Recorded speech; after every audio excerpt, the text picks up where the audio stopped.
Okay. Okay. Okay. This is yours. Thank you.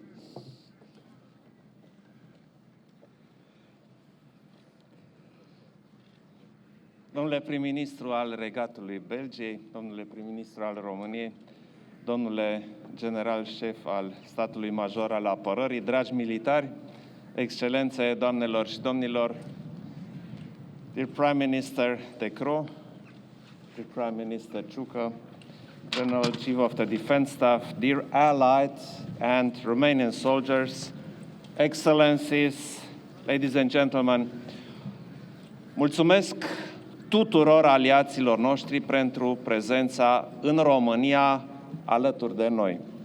Bine ați venit în țara noastră. Thank you to all our allies for being in Romania with us. Welcome to our country. Prin eforturi comune, contribuim la securitatea spațiului aliat, asigurăm pacea și liniștea cetățenilor noștri.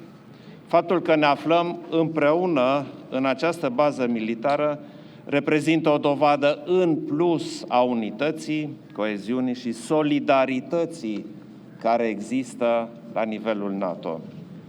Through joint efforts, we contribute to the security of the Euro-Atlantic area. We ensure the peace and stability for our citizens.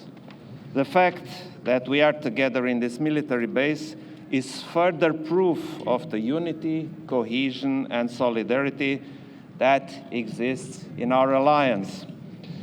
Salut prezența astăzi aici a domnului prim-ministru De Croo, cu care ieri am avut consultări politice foarte bune. I welcome the presence of Prime Minister De Croo here today, with whom I had very good political consultations yesterday and this morning. Încă din anul 2014, ca urmare a anexării ilegale a peninsulei Crimea de către Federația Rusă, NATO a început un proces complex de adaptare. Am fost conștienți că ne confruntăm cu un mediu de securitate marcat de noi riscuri și amenințări și de conduita tot mai agresivă a Federației Ruse în plan regional. Astfel, a apărut postura de descurajare și apărare a NATO pe flancul estic. As early as 2014, following the illegal annexation of the Crimean Peninsula by the Russian Federation, NATO began a complex process of adaptation. We were aware that we were facing a security environment marked by new risks and threats and by the increasingly aggressive behavior of the Russian Federation in the region. As a consequence, we developed the strengthened deterrence and defense posture of the alliance on the eastern flank. Agresiunea brutală declanșată de Federația Rusă împotriva Ucrainei a afectat însă fundamental securitatea regională, europeană, euroatlantică și are proiecții negative la nivel global, pe mai multe paliere chiar. However, Russia's brutal aggression against Ukraine has fundamentally changed regional, European, and the Euro-Atlantic security and has global negative impact on several layers. De aceea, pentru sprijinirea Ucrainei, greu încercată de această agresiune, NATO și Uniunea Europeană au luat măsuri concrete și consistente. România a acționat la rândul său rapid și eficient, atât la nivel guvernamental, cât și la nivelul societății civile. Therefore, to support Ukraine, which has been hit hard by this aggression, NATO and the European Union have taken concrete and substantial actions. Romania also acted quickly and efficiently, both at the governmental level and at the level of the civil society. Am trimis ajutoare umanitare Ucrainei și am primit pe teritoriul nostru toți refugiații care s-au îndreptat către noi, oferindu-le sprijin, cazare și asistență medicală. În plus, am pus în funcțiune pe teritoriul țării noastre un hub logistic care asigură colectarea și transportul donațiilor umanitare internaționale către Ucraina. We sent humanitarian aid to Ukraine and received on our territory all the refugees who came to us, offering them support, accommodation, and medical assistance. In addition, we have set up a logistics hub in our country to collect and transport international humanitarian donations to Ukraine.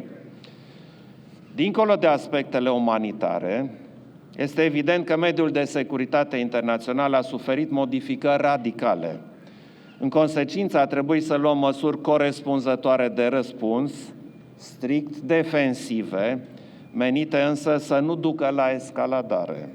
Astfel, NATO a sporit măsurile de pregătire a forțelor militare aliate și de consolidare a posturii aliate pe flancul estic. Beyond humanitarian aspects, it is clear that the international security environment has undergone radical changes. Consequently, we had to take appropriate response measures, strictly defensive and not to escalate.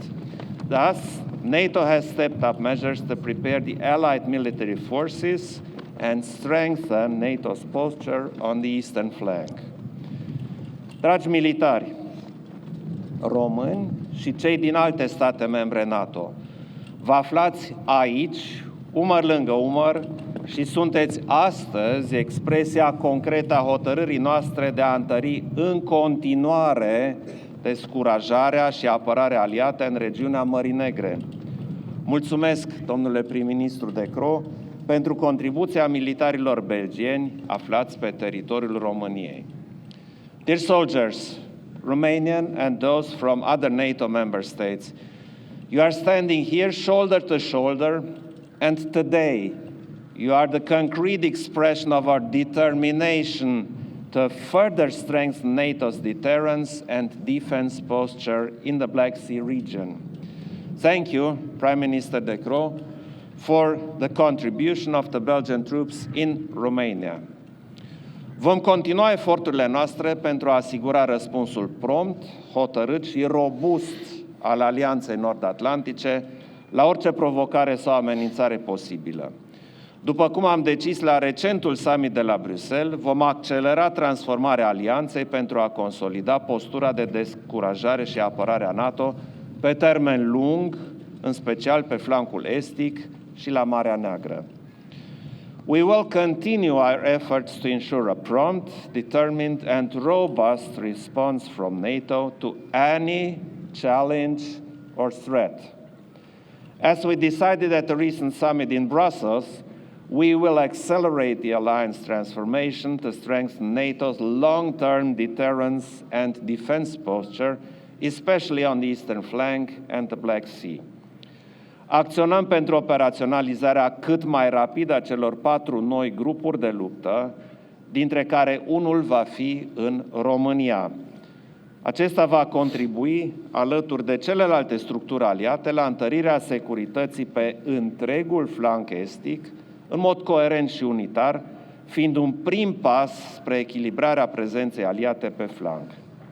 We are working to make the 4 new battle groups operational as soon as possible, one of which will be placed in Romania. It will contribute, together with the other allied structures, to strengthening the security on the entire eastern flank in a coherent and unitary manner as a first step towards strengthening the allied presence on the flank. Dragi militari aliați, prezența dumneavoastră în România are, dincolo de componenta de securitate, și o dimensiune simbolică. Împreună cu colegii voștri, militarii români, protejați și apărați valorile euroatlantice care definesc în mod esențial societățile noastre: democrația, drepturile omului, statul de drept și dreptul fiecărui popor de a-și decide propria soartă. Dear allied soldiers, your presence in Romania has, beyond the security component, a symbolic dimension. Together with your colleagues, the Romanian soldiers, you protect and defend the Euro-Atlantic values that fundamentally define our societies. Democracy, human rights, the rule of law, and the right of each nation to decide its own fate.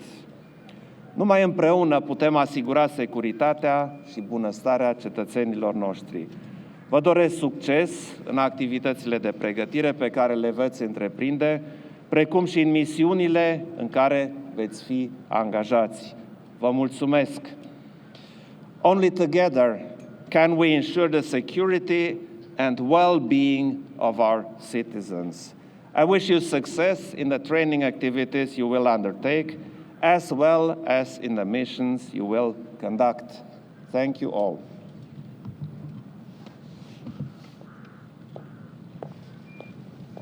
Okay.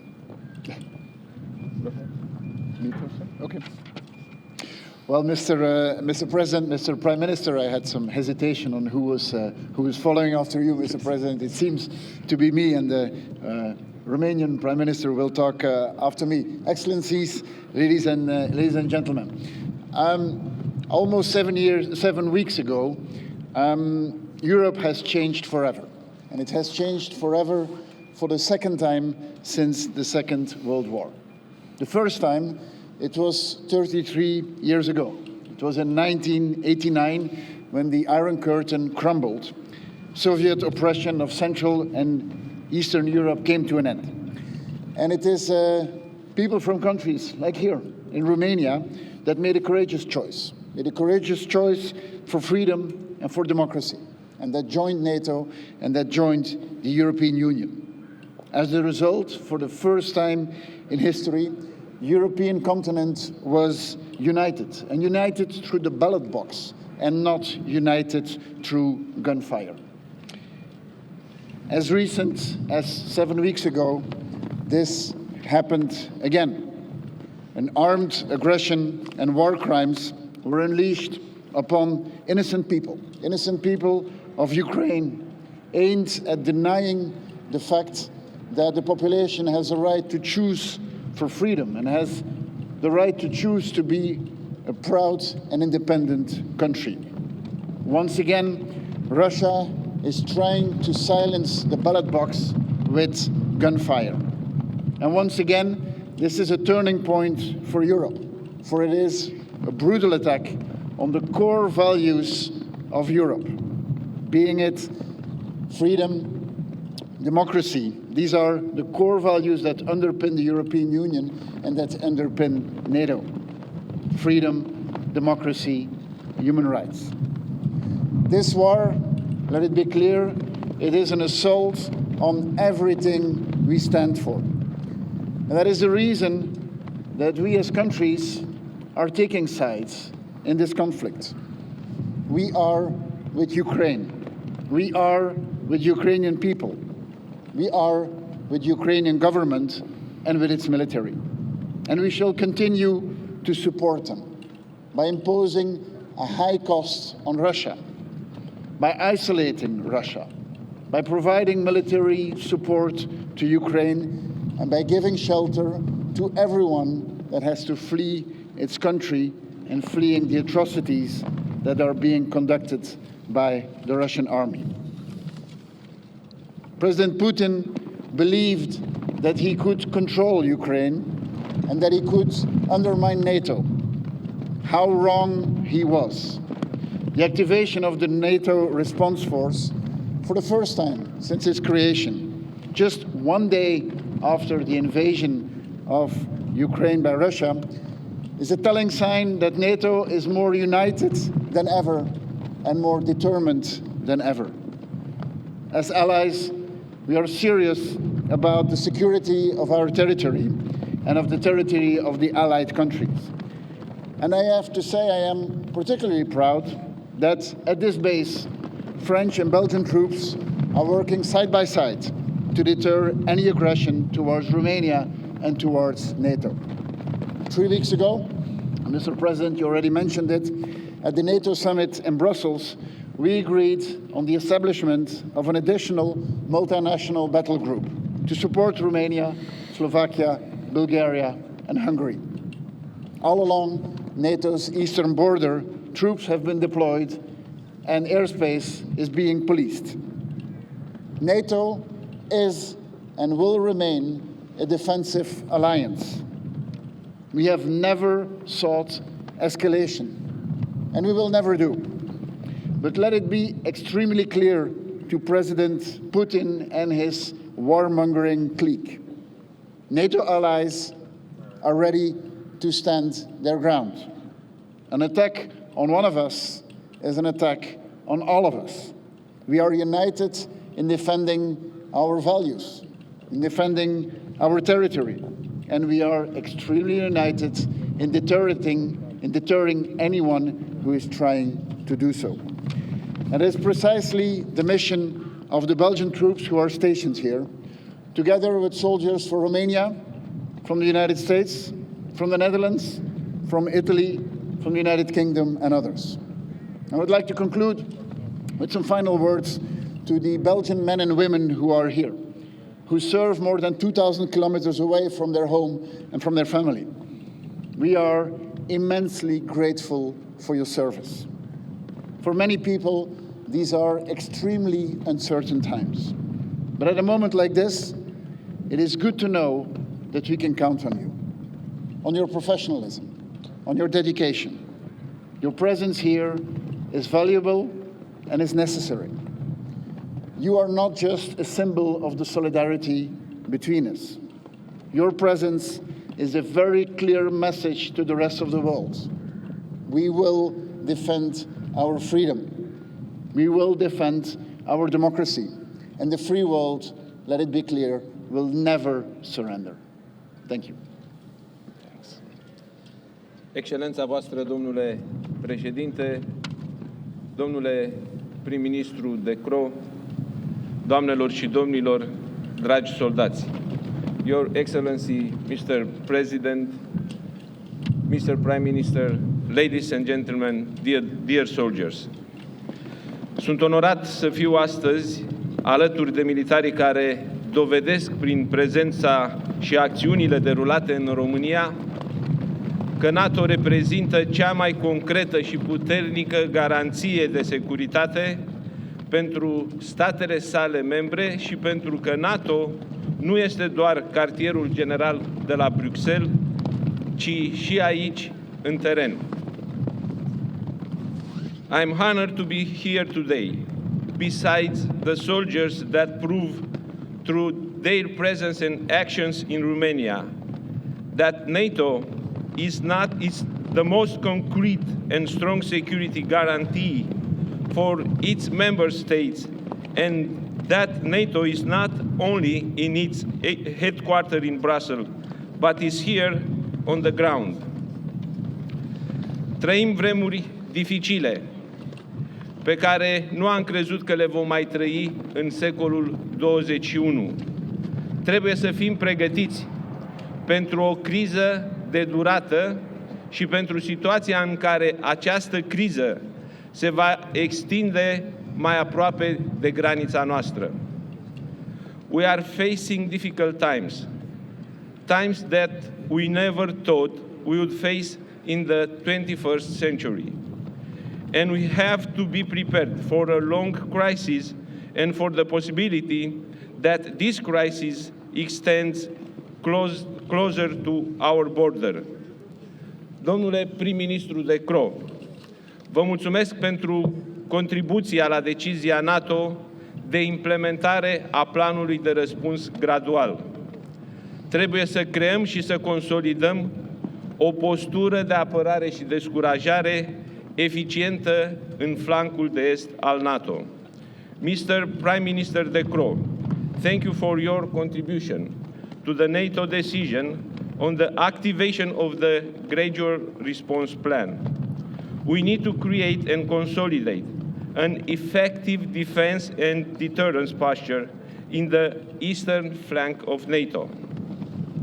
Ne bazăm pe sprijinul dumneavoastră pentru noua formă a conceptului strategic NATO, care trebuie să cuprindă amenințarea Rusiei sub forma ei reală, care necesită întărirea prezenței permanente a NATO în flancul de est.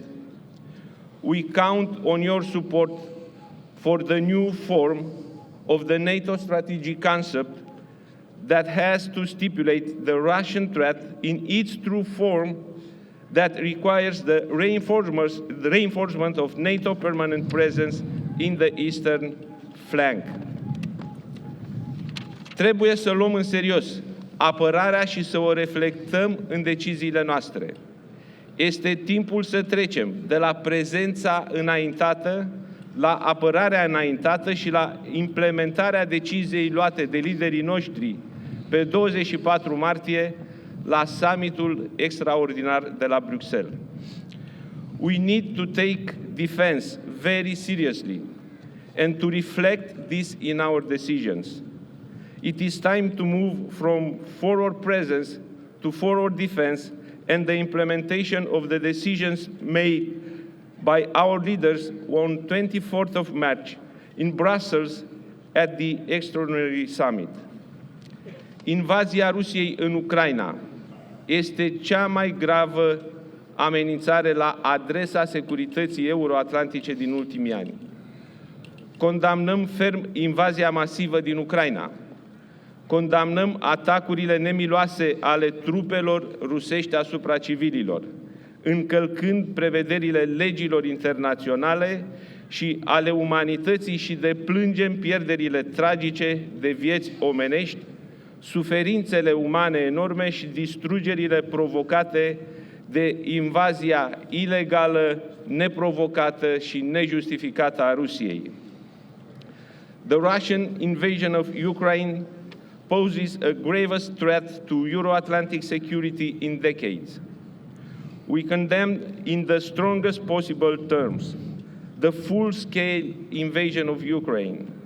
We condemn the cruel attacks of the Russian troops against civilians, contrary to the provisions of the international laws and of humanity. And we deplore the tragic loss of life, enormous human suffering and destruction caused by the illegal, unprovoked and unjustified Russian invasion. Este datoria noastră să ajutăm refugiații ucrainieni și familiile lor și pe cei strămutați. De aceea am înființat un coridor umanitar pentru a alina tragedia prin care trec, pentru a le da speranța și pentru a le arăta că nu sunt singuri. Suntem alături de Ucraina. It is our duty to help the Ukrainian refugees, their families, or the in-country displaced Ukrainians. This is why we created the humanitarian hub, to elevate the tragedy they are going through, to give them hope and to show them that they are not alone. We stand for Ukraine.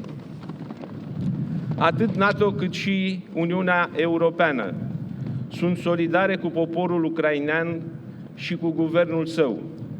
Aliații sunt uniți pentru a sprijini întru totul suveranitatea și integritatea teritorială a Ucrainei în granițele sale recunoscute internațional. Both NATO and European Union stand in solidarity with the Ukrainian people and its government. Allies are united in their full support for Ukrainian sovereignty and territorial integrity within its international recognized borders.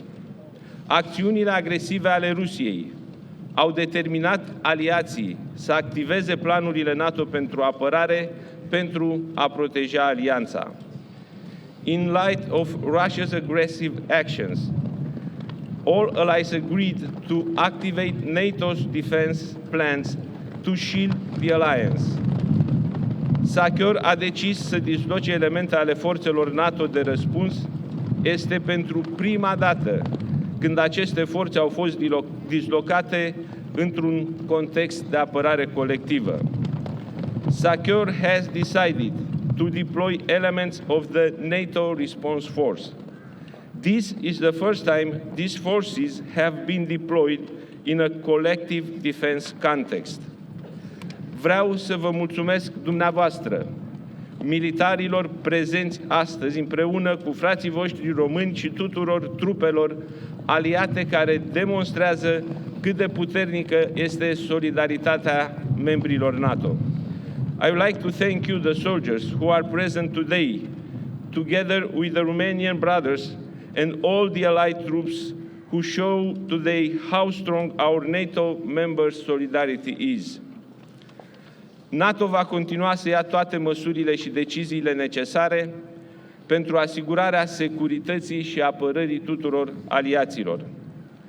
Angajamentul nostru pentru a respecta prevederile articolului 5 din Tratatul de la Washington este de neclintit. Suntem uniți pentru a proteja și apăra alianța. Libertatea va învinge opresiunea.